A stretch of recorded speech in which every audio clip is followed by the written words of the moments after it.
Jepang menjadi negara paling banyak lolos, sekaligus paling berpengalaman di babak final Piala Dunia di grup C. Tim Samurai Biru mencatatkan 7 kali penampilan. Pertama kali Jepang bertanding di babak final Piala Dunia pada 1998. Selanjutnya, Jepang tidak pernah absen di 6 edisi Piala Dunia berikutnya hingga 2022 di Qatar. Jepang telah mencapai babak sistem gugur Piala Dunia sebanyak 4 kali, yakni 2002, 2010, 2018, dan 2022. Prestasi terbaik negara ini adalah babak 16 besar, namun di Piala Dunia 2022, Jepang memantik perhatian karena mengalahkan Jerman 2-1 di fase grup. Salah satu pemain bintang di timnas Jepang, Takumi Minamino, merupakan salah satu pemain Jepang yang saat ini bermain untuk klub Eropa, sempat berlabuh untuk Liverpool, sampai Southampton, kini membela tim Ligue 1 Prancis Monaco. Total sejauh ini Minamino sudah melakukan 59 caps bersama Jepang dan mencetak 21 gol untuk Monaco. Berhasil mengalahkan timnas Indonesia 2-1 pada Liga Matchday keempat grup C Oktober 2024 lalu. Itu adalah salah satu kemenangan timnas Tiongkok sejauh ini di putaran ketiga kualifikasi Piala Dunia 2026 zona Asia. Skuad asuhan pelatih Branko Ivankovic ini menjalani laga tandang dan kandang di FIFA Matchday medio Oktober lalu, sementara timnas sepak bola Tiongkok pernah sekali ikut Piala Dunia edisi 2002 saat Korea Selatan dan Jepang menjadi tuan rumah. Tiongkok bergabung di grup C bersama sang jawara Brasil, Turki, dan Costa Rica.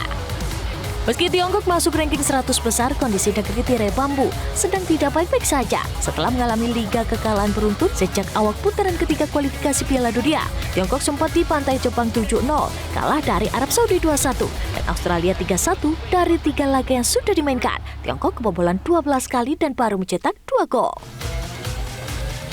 Timnas Indonesia meroket di peringkat ranking FIFA per 3 April 2025. Garuda naik 4 peringkat dari posisi 127 ke 123. Kenaikan peringkat dialami Timnas Indonesia dalam update ranking FIFA pasca jeda internasional yang jatuh pada 17 hingga 25 Maret 2025.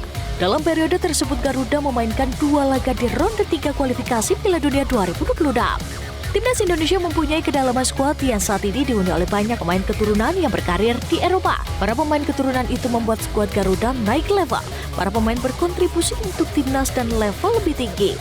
Tak hanya pemain keturunan saja, kredit pada pemain Marcelino Ferdinand diharapkan timnas Indonesia bisa meraih hasil manis di 2 laga krusial grup C. Merujuk catatan FIFA, peringkat Tiongkok naik turun dari posisi peringkat ke-87, melorot ke 91 dan pada 3 April 2025 ke posisi 94. Sedangkan Jepang saat ini masih memegang status negara Asia dengan ranking FIFA terbaik dan menghuni peringkat ke-15 dengan jumlah 1.652 poin.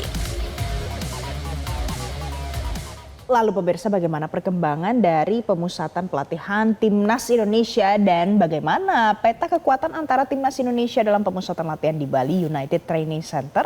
Kita akan hadirkan ulasannya Jason ya, bersama manajer Timnas ada Pak Sumarji dan juga pengamat sepak bola Roni Pangemanan atau Bung Ropan. Ya, kita langsung sapa. Selamat pagi Pak Sumarji, selamat pagi Bung Ropan. Selamat pagi. Ya, selamat pagi Valen, selamat pagi Jason. Selamat pagi, terima kasih telah bergabung. Mungkin saya mau ke Pak Sumarji dulu. Ini kan timnas mereka ini skuadnya sudah masuk ke pemusatan latihan. Ini seperti apa kondisi fisiknya? Apakah masih ada yang cedera Pak Sumarji? Update-nya? Ya, jadi kami memanggil 32 pemain. Seperti kita tahu bahwa memang ada perubahan sedikit berkaitan dengan nama pemain. Dikarenakan Bagaskara cedera, maka diganti oleh Beckham. Jadi saat sekarang ini secara keseluruhan dari pemanggilan 32 pemain yang sudah hadir 26, sisanya mungkin besok, lusa, dan nanti terakhir itu tanggal 1 Juni. Artinya dari 32 sudah hadir 26, ini sudah bisa dari kemarin sudah kita mulai melakukan latihan rutin biasa, dan hari ini kita juga akan lanjut latihan kembali sampai dengan nanti tanggal 1 kita akan kembali TC di Jakarta. Saya kira kalau berkaitan dengan soal kondisi para pemain dari 26 yang ada yang saat sekarang ini kondisinya semuanya baik, kondisinya semuanya tidak ada yang cedera, ya semuanya bisa mengikuti sesi latihan. Saya kira itu. Baik, jadi itu tadi update terkini pemirsa dari Pak Sumarji. Nah, saya penasaran nih, karena masyarakat juga pasti penasaran. Menurut Bung Ropan, dengan ada penggantian dari yang sudah ditetapkan oleh Patrick Kluivert, bagaimana penilaiannya kalau nanti Beckham juga akan bergabung dalam skuad? Ya, saya pikir nggak ada masalah ya. Dan pemilihan juga Beckham untuk menggantikan Septian, saya pikir tentunya sudah dilihat dengan matang ya oleh pelatih Patrick Kluivert, dan Patrick Kluivert kan mengatakan bahwa ini pemain yang bagus. Ya, di Persib dia lagi baik dalam penampilan performa, 6 gol dan 3 assist. Jadi diberikanlah kesempatan itu kepada Beckham untuk bersaing ya. Ini dia harus bisa membayar semua kepercayaan ini dengan baik. Tapi itu menjadi harapan yang bagus ya bagi PK Patrick Kluivert untuk melihat kemampuan dari Beckham dalam sini. Jadi saya pikir wajarlah ada pemain yang mewakili juga klub yang menjadi juara di Liga 1 secara back to back. Jadi menghibur juga bagi masyarakat Jawa Barat pada umumnya yang merindukan bahwa ada keterwakilan. Dan pemain itulah pemain yang pantas untuk masuk di tim nasional. Itu, Pak. Oke, Bung Ropan, kalau melihat dari susunan pemain yang ikut training center atau TC ini akan seperti apa nantinya kualitas timnas Indonesia yang bisa kemudian diekspektasikan oleh para supporter? Apakah nantinya akan menyerang atau justru mengandalkan serangan balik atau seperti apa kira-kira? Iya, saya pikir kalau bicara taktik itu kan semua ada di PK ya, Patrick Kluivert yang lebih tahu. Tapi kalau melihat secara kualitas, saya rasa kita tuh di atas Cina kalau melihat dengan keadaan saat ini ya. Ada 4 pemain yang tidak bermain ketika kita bermain di Cina yang kita kalah, yang sebenarnya kita bisa menang saat itu atau paling tidak bermain imbang. Ada Emil Audero, ada Dean James, ada Ole Romani, dan Joe Pelupesi. Jadi dengan ketambahan 4 pemain ini saya pikir sangat cukup ya. Apalagi kita bermain di kandang dengan atmosfer GBK yang luar biasa. Fanatisme, militansi dari supporter itu kan sangat berpengaruh. Dan Cina pasti tahu bahwa mereka akan berada dalam tekanan. Jadi kalau secara keseluruhan walaupun kita tidak ada Marcelino, tidak ada Ragnar ya atau Martin Paes yang terkena akumulasi, secara materi kita kuat. Bagus, kembalinya Vano Lillipali juga ini oke. Penampilan pemain-pemain Liga 1 juga baik, dengan Sayuri bersaudara juga sedang bagus di Malut. Ya, Egy kembali bersama dengan Ricky Kambuaya yang sedang bagus juga di Dewa United. Jadi ini pemain-pemain pilihan yang saya pikir sangat baik untuk bisa mendukung ambisi target 3 poin di kandang. Karena itu kan menjadi harga mati buat timnas kita untuk meraih 3 poin melawan Cina. Tidak mudah memang, perlu perjuangan. Karena Cina juga butuh 3 poin, makanya mereka akan habis-habisan melawan Indonesia. Mereka tidak berpikir melawan Bahrain. Salah satu lagi yang paling penting adalah soal kiper. Kiper yang baru dipanggil, bagaimana penilaiannya? Apakah nanti bisa bersaing? Oh bisa, ini kita sangat bersyukur ya, punya 2 kiper yang sangat bagus secara kualitas. Martin Paes, dan ketika dia tidak bisa bermain ada Emil Audero. Emil kan sudah bergabung sejak di Australia, di Sydney, dan juga ketika melawan Bahrain. Cuma memang Martin Paes yang diberikan kesempatan, dan ini peluang terbagus buat Emil. Nah, dengan dia tidak bermain bersama dengan Palermo di playoff di Serie A yang semestinya dia akan datang pada tanggal 3 karena itu baru berakhir tanggal 1. Ini menguntungkan buat kita. Ketika Palermo kalah dari Juve Stabia pada tanggal 25 kemarin, dia lebih enak, lebih fresh untuk datang bergabung lebih cepat. Itu yang diinginkan kan? Sehingga enak buat kita. Dia tidak terlalu capek dalam perjalanan. Ya kalau mau tunggu sampai tanggal 3 itu, tapi sekarang dengan dia bergabung tanggal 26 sudah ada di Bali.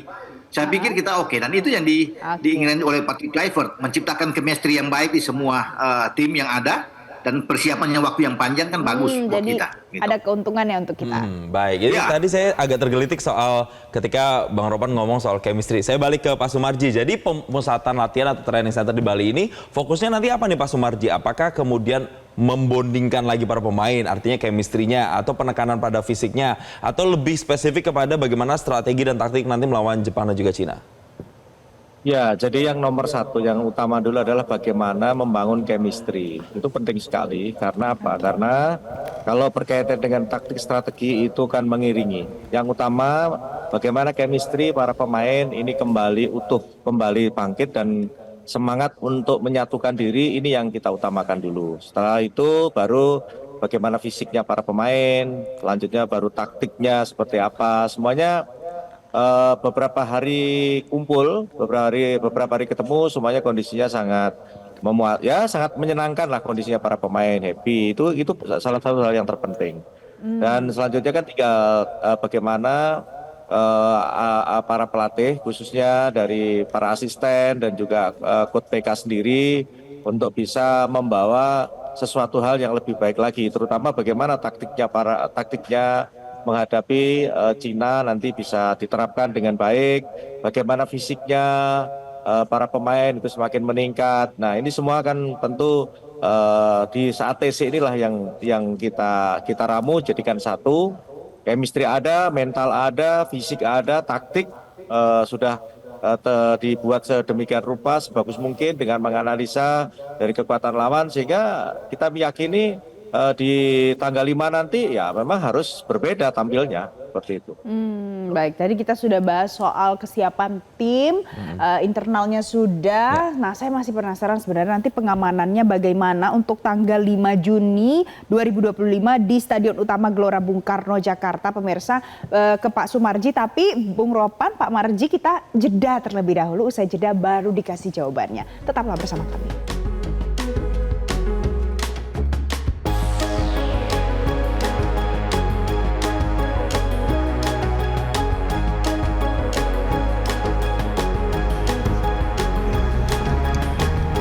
Mau tanya ke Pak Marji, kalau kita melihat antusiasme supporter ini memang luar biasa ya di Indonesia. Nah, pengamanannya di training center itu gimana sih Pak? Karena beberapa informasi mengatakan bahkan banyak supporter yang berusaha masuk mau ketemu sama para pemain.